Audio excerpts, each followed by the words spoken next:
Le pape François est au Paraguay après un accueil particulièrement chaleureux, populaire.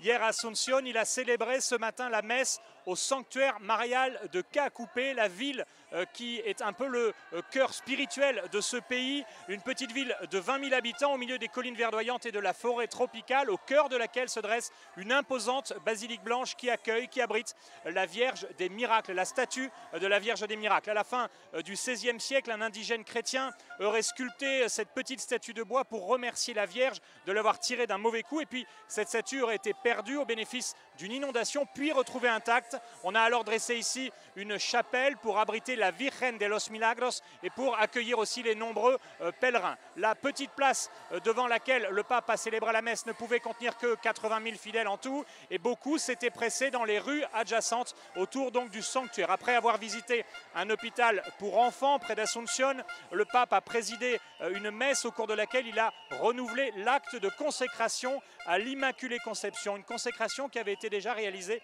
par Jean-Paul II ici lors de sa visite en 1988.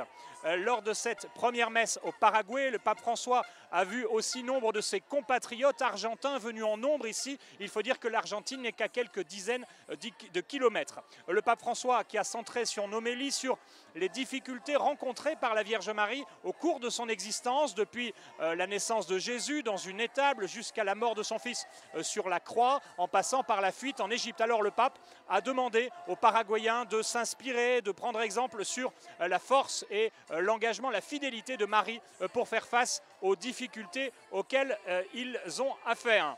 Dans les heures qui viennent, le pape reviendra sur Asunción pour une rencontre avec les représentants de la société civile et puis une autre rencontre importante avec les prêtres, les religieux, les séminaristes du pays. Ce sont des rendez-vous que vous pouvez suivre évidemment sur KTO et puis sur internet, ktotv.com.